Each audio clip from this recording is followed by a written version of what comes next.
My name is Jiles Smith, and welcome to our community.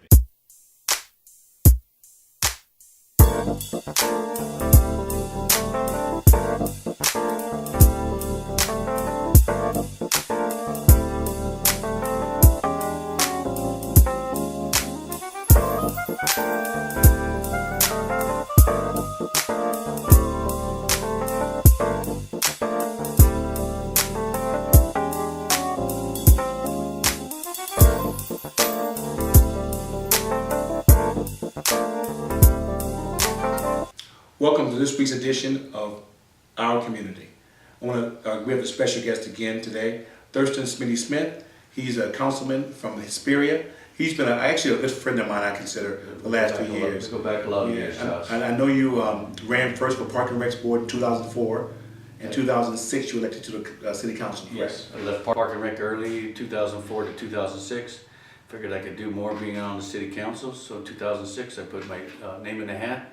Went up against a lot of big money, and I was fortunate that people voted me back in for it. You know, I think guys in politics, you do it for the right reasons, and our community will learn more about that in a few minutes, so let's just jump into the questions. What are some of the keys to serving our community well?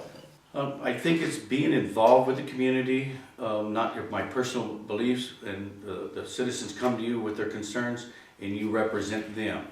That's a lot of problems when people get elected. They forget what they said when they were going to be campaigning and what they're going to do for the people. But I'm here to serve the people, so I listen to the concerns. And if I might have a personal opinion on something, and I'll still vote for the people because that's who put me in office to represent them. Okay. We'll come back to that a little bit later on. But what drives you to public service? Probably from my father, being in the family, a very poor family, but my father still had enough time to give back to the community. And probably learned that from him, giving back to the community. And that is, I wish so many more would be involved, is giving back of your time.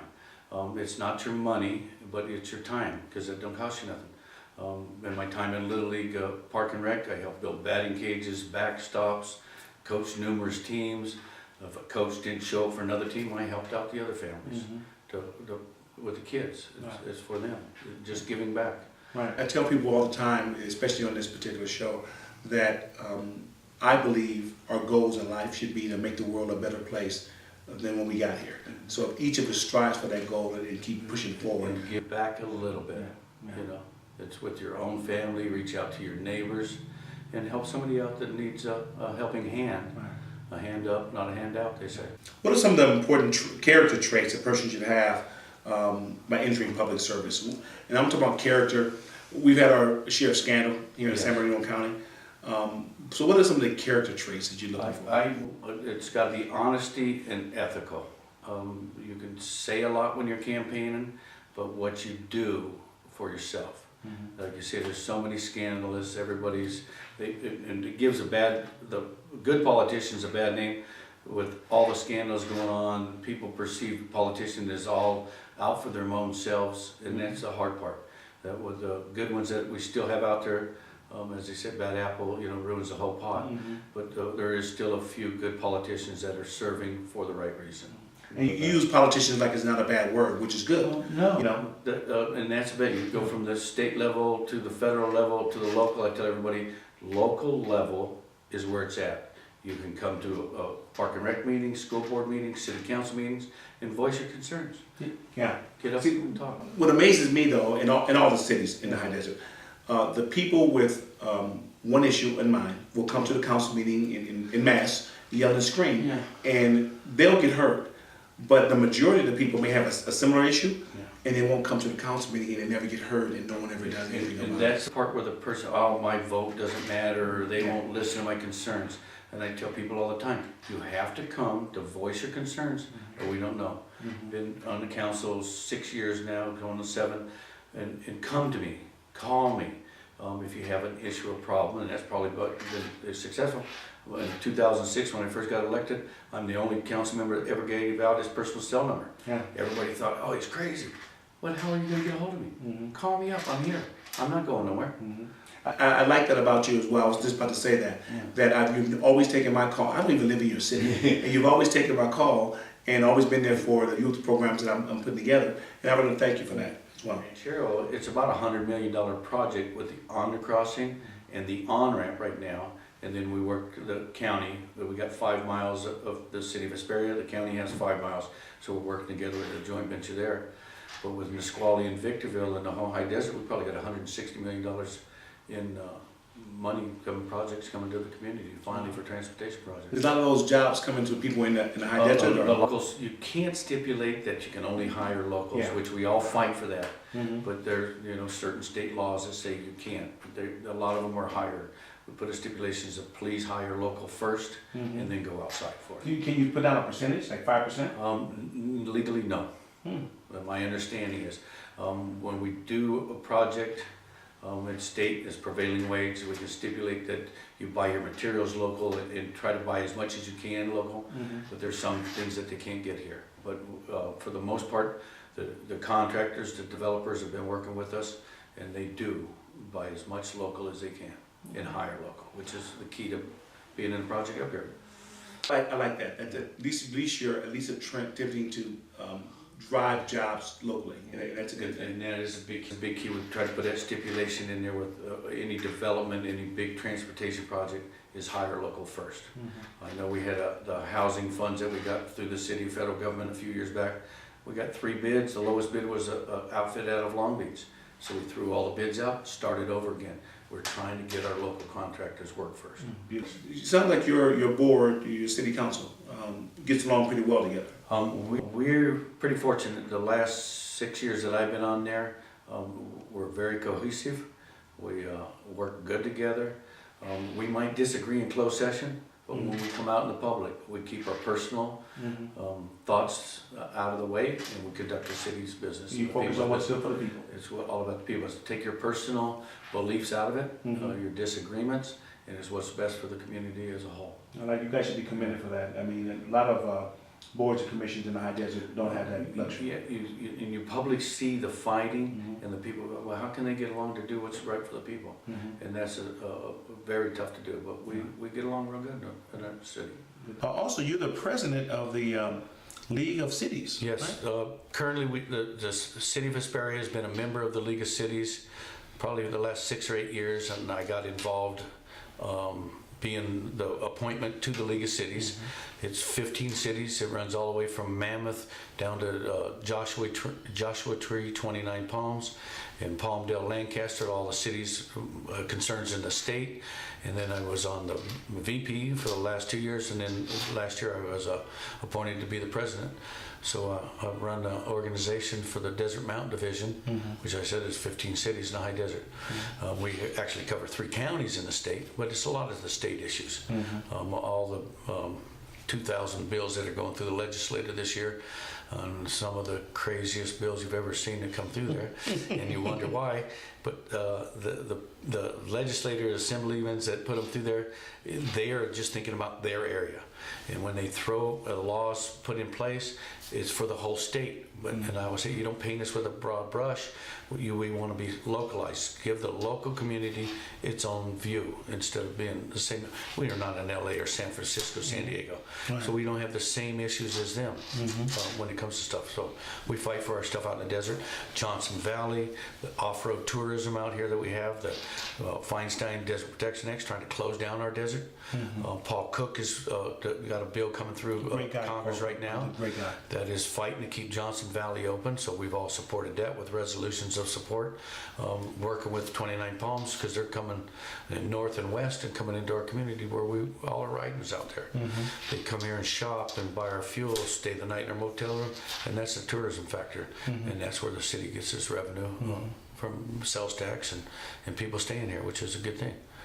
Well, let me ask you a philosophical question now, and this is something that we've talked off camera about. But when you're elected, do people elect you to do their bidding, if you will, to vote on issues the way they want you to? Or do the people select you based on the information that you will receive to make the best decision in their behalf? No, I think for the part it's philosophical that we have maybe the same mindset that they elected me to put into office to represent them. And then different issues that come up, but I listen to the people. I might have my personal view on housing density or or the marijuana shops that are going on that we're going. But I vote, tendency to vote is what the people that I represent. The majority of them that come before the council, and I tell them, you have to come and voice your concerns. A lot of people go, oh, my vote doesn't matter, like, you know, what I say isn't gonna work. It does, to me, it takes effect, because I represent you, and that's the way I vote. I might like something, but the people say no, I'll go with the people, because that's who put me here. Since you mentioned the marijuana shops, what's your opinion about those? The federal law and the state laws don't mix. The local law, and I'm glad for the Supreme Court decision that gives local cities the land use to say no. If it's ran like a true co-op, like it was meant to be, it's a different story. But they don't need a storefront. They're opening up on Main Street, Apple Valley, Victor, they all have the same. They're opening up, and they're actually run as a legal drug business illegally. So in Hesperia, we are after to shut them all down. And they come before the county, they need it. That's their meds. You can go to a pharmacy and get medical marijuana. You don't have to go to a drug storefront and get it. You have pill form. Kirk Emick, which is the mayor of Apple Valley, is a pharmacist. He can tell you all about it. They don't need it. And the people that need it know where to go get it. They don't need a store on Main Street or Hesperia Road that we've been going to have to close them down, because they're, to my opinion, being run illegally. Yeah, in some cases, I throw my personal opinion into this. I think marijuana is a gateway drug, personally speaking. I understand and appreciate that some people really need it or really believe they need it to take care of health conditions, and I understand that. But it's a little more personal to me, and this is more of a dialogue than a question. It's a little bit more personal to me. As you know, my oldest daughter passed away, got hit by a drunk driver, DUI, if you will, but it was because the person was high on marijuana. You know, and it was in Arizona. But the challenge that I have personally is, again, it affected my family personally. I mean, I lost a child because of this drug. So to me, yes, you have a right to find any kind of drug you can to make you feel better. But if we be perfectly honest about this, perfectly honest, you can go to some doctors for $35 and get some kind of prescription and go to next door to that shop and you can get marijuana. Is that the true intent? No, the state law, I mean, it was for glaucomas and you got cancer and different issues. But like you said, you go to the doctor, get a card for $35 because you have a headache, your back hurts, your leg hurts, and that's not what it was intended for at all. The state regulates tobacco and alcohol. We have a bigger problem, more deaths with alcohol. And then marijuana, they want to do that, and then there's the next one, cocaine or methamphetamines or other drugs. You know, it's up to the people's choice, but the majority of us have said no, and that's the key to it. There's a big social piece to that too, and people may not really grasp this, and I'm talking to our community on this one.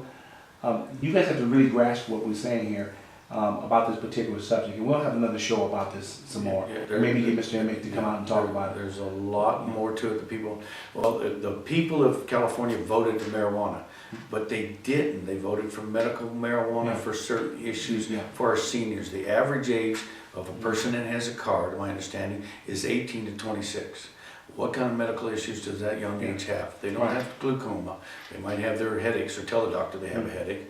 And the doctor writes a prescription because he's making money real quick. And then they open up all these storefronts. It's not meant for that. And most jobs still have a desk policy. So are these people really going to get a job? Or if alcohol, you drug test them, and you drug test them for marijuana and speed. But now if they're smoking marijuana before they come to work, and they're supposed to be able to go to work, not to drive a vehicle and truck in my business and construction. I think that affects jobs. When we want to bring a business up here, they may look at as well how many schools you have and how well you do, but how many marijuana shops you have in the area.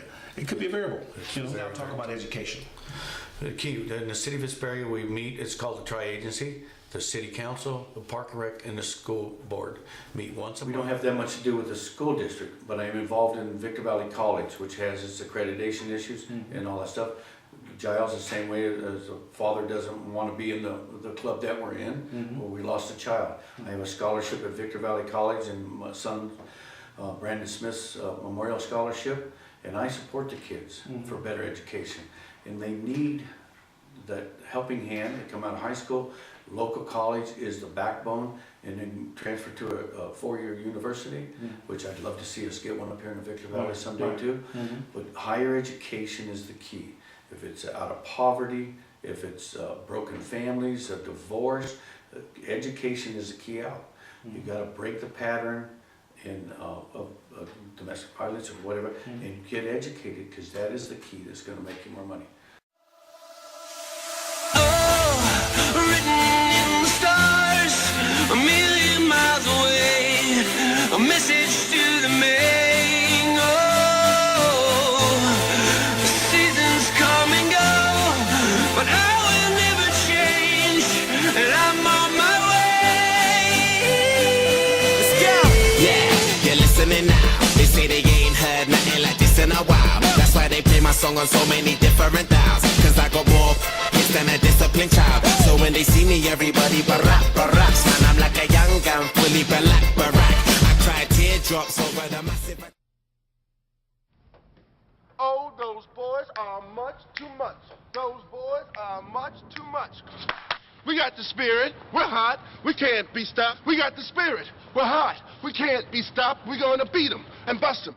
Beat them. The smallest moments can have the biggest impact on a child's life. Let's get a little bit rowdy. R-O-W-D-Y. Take time to be a dad One more today. time. Oh, those boys are much too much. Those boys. January 15th, 9:22 a.m. Raj Grewal straps on his gear and faces the toughest hockey challenge of his life. Why did Raj do this? Arvind. Arvind was why. Fatherhood. It's the best job on the planet. You can do it. July 24th, 6:45 p.m. Bob Smithers does his stretches and gets his body ready for a tough new routine. Why did Bob do this? Natalie. Natalie was why. Fatherhood. It's the best job on the planet. You can do it.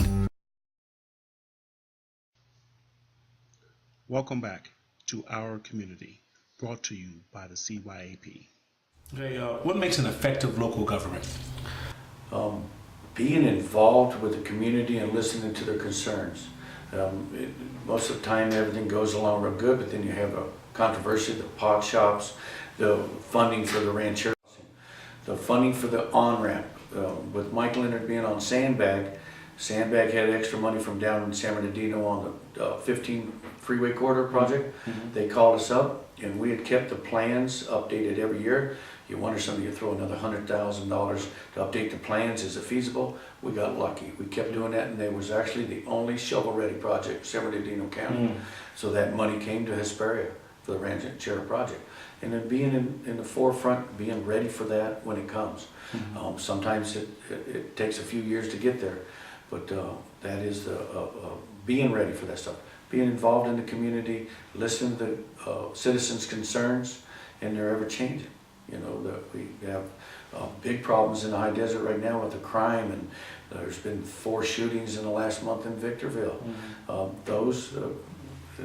We keep chasing all of them around with the AB 109 as part of the state bills. They're releasing the non-violent offenders, but they are still violent people, and it's a big problem with the drugs. Are they still going by the last offense you make? Yes, that's the biggest problem. You can commit major situations, and the last one is... You could have been in for murder, you get out after 12, 15, 18 years, and then you went in for shoplifting, and it's your last offense. If it's a drug thing or murder, but there is a lot of violent people back on our streets, and that is the part. My dad always told me, anything after 10 o'clock, it doesn't happen good. So if you're out there, son, you got to watch it. It's not good. But that's when everything's going on. I mean, the one guy was shot at 5 in the morning going to work. I don't know all the problems and the details and what you read, but we have some issues out there. People are watching us, and the prisoner, or the AB 109 offender coming back, they don't have that much more to lose. All they're going to do is go back. And that's a problem. It's a turnstile gate in the system. And we have to fix this problem. We've got to find the funding to, when you do the crime, you do the time. You know, I keep going back when you said funding, reminded me of a statistic that I was looking up for some other programs I'm going to have. You know, it's like a 10 to 1 odds. If you spend, for every $1 you spend on children up front, preschool or athletics or whatever, to keep them preoccupied, It costs $10 at the end if you don't do anything. You know, prison, jail, officers. I've probably heard the same statistic, and that's why with being involved in youth sports, being involved in high school, and telling the kids that there's more to it than just they have the whole world at their fingertips nowadays. Is being involved, being good, and doing good studies, and not being involved in the trouble. But a lot of them, you know, there was one, I don't know, somewhere in California, it's the grandfather, the father, and the son. So they've learned it from generation to generation to generation, and they have to break that mold and get out of it. There's more to it than the gang lifestyle. Speaking of that whole you know, hierarchy of having father, son, etc., let's talk about poverty for a second. Poverty in our communities, I know back in the day, there'd be a grandmother on welfare, then the mother would be on welfare, then the child was on welfare. So how do you break that cycle of poverty up here as well? Well, I'm probably going to touch a nerve now, but I think if you get any kind of substance, I don't want to say substance, a subsidy from the state, you should be drug tested. You have to show up at the schools, the parks, the city, clean up, pick up our streets, do something. And then on Friday, you get your subsidy. Teach them manufacturing. And teach them, you know, they break the cycle of debt. But that's, so many of the generations of, they want it now, and it's owed to me for whatever reason. No, back in my day, we were working, mowing lawns, cleaning, working in the liquor store, picking up. But I think, or I feel that they need to be drug tested, because if you're on drugs, you're not getting no money. Because you can get a cell phone and tattoos, and there's still no money for the kids, and that's what it's meant to be. From the family to take care of your children or your family, and then you take that money and you go buy drugs or cell phones and tattoos, and that's not what it's meant to be for. I keep going back when you say funny, it reminded me of a statistic that I was looking up for some other programs I'm going to have. You know, it's like a 10 to 1 odds. If you spend, for every $1 you spend on children up front, preschool, athletics, or whatever, to keep them preoccupied, it costs $10 at the end if you don't do anything. You know, prison, jail, officers. I've probably heard the same statistic. And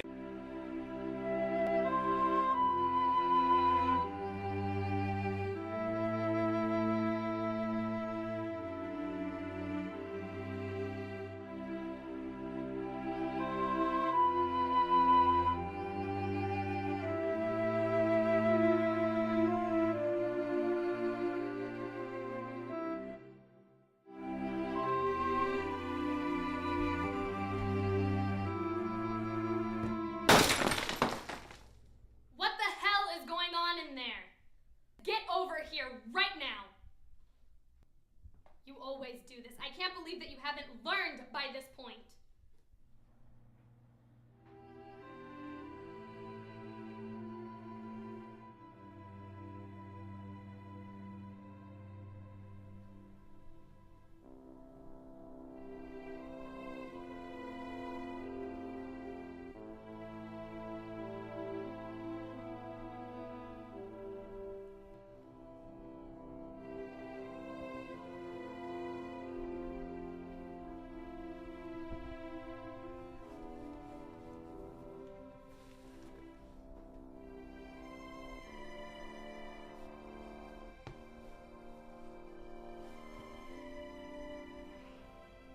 A child is abused every 10 seconds in the United States, and 30% of those children will later go on and abuse their own.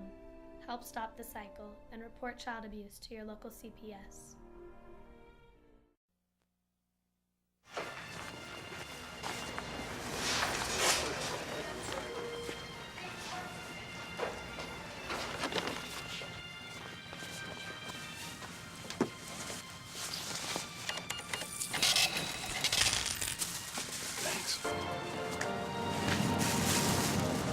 The smallest moments can have the biggest impact on a child's life. It takes a man to be a dad.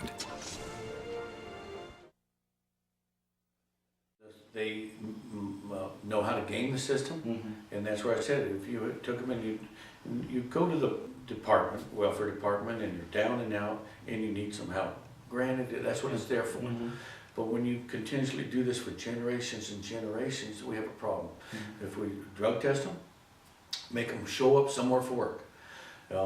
Social Security was meant for the disabled. You can get Social Security now, well, I'm on drugs because they can't work now because I'm on drugs. There should be no free money for that stuff. Shouldn't have to work for it. And like we talked earlier, the key to getting out of poverty is education.